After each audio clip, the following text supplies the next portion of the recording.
Ito na pala yung pag-aayos ng direksyon ng buhay natin. Medyo magulo na yung stock room natin. Ngayon, mag-aayos na ako. Kakatapos na ulit natin mamili ng construction materials. Yung kinompute dati na materials, hindi siya sakto. Kaya dapat talaga sobra din yung budget natin para sa mga materials. At tulad ngayon, siguro sa kinompute na materials na gagamitin dun sa pagbuo ng shop, ang sobra na ngayon is almost 70%. So dapat yung halimbawa may pinakompute kayong budget para dun sa shop nyo. Siguro dapat at least meron kayong doble ng price na yon para mag-start kayo magpagawa. Kasi hindi mo talaga matatansya kung gaano karami yung kailangan na semento, yung gaano karami yung kailangan na bakal. So ngayon, I think pang 15 days na or 16 days na nagagawa. Nire-ready na nila yung mga bakal para sa bubuhusan na semento sa taas for ayun yung magsilbing bubong natin. Medyo magulo na yung stock room natin ng mga damit. Kaya ngayon mag-aayos na ako kasi total papalapit na rin yung pagkatapos ng ating shop. Kailangan maayos na rin yung stock room ko. Tignan nyo yung gulo guys oh. Damn. Alright, mag-aayos muna tayo. Let's go! Dati dito kasi ako nagla-live dun sa page ng clothing natin. Pero simula nung nag-focus ako sa pag-TikTok affiliate, hindi na ako nakapag-live. Pero ngayon, kailangan na natin ulit ibalik yung pagla-live natin. Magla-live ako sa page ng clothing and dito rin sa account ko sa TikTok for affiliate. Kaya kailangan ko na rin ayusin to.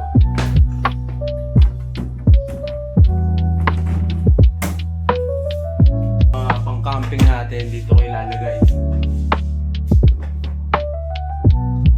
para pag nag-camping tayo ready na ulit at maayos pa rin yung gamit natin, di ba?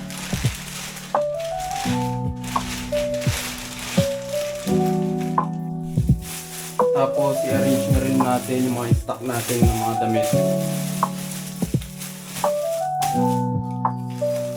Sa mga susunod na buwan, magiging active na ulit tayo sa clothing natin. Active pa rin naman, pero hindi lang tayo naging sobrang tutok this past few months. Kasi nagkaroon tayo ng mga ibang hassle. Tapos ngayon lang ulit ako nagkaroon ng time para mag-ayos dito sa ating stock room.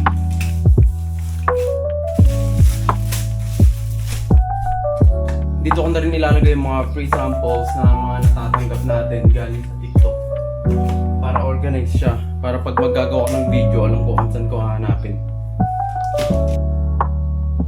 Alright, medyo maayos na, nakikita niya naman init dito.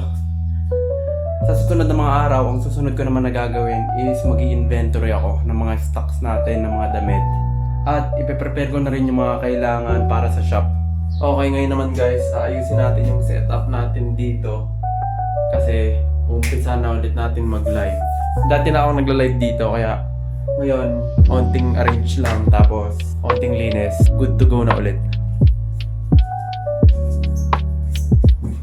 Ngayong araw, bukod sa pagbili ng construction materials para sa pinapagawa nating shop, nilinis ko na rin yung stock room ko at inayos ko na rin yung working area ko. Ito yun. Dito yung lugar kung saan ako nag-e-edit, nag-shoot ng videos for TikTok affiliate, at dito na rin ako nagla-live. Minsan nakala natin trabaho lang ang mahalaga, pero napakalaking bagay din ng malinis na working area. Kapag malinis yung workspace natin, mas ganado tayo kumilos, mas komportable tayong magtrabaho, at mas malinaw tayo mag-isip. So, dito ko na tatapusin yung vlog. Kung gusto nyo ng mga ganitong klaseng vlog, hit the like, notification bell button, and pa-subscribe na rin. Malapit na tayo mag 100 subscriber.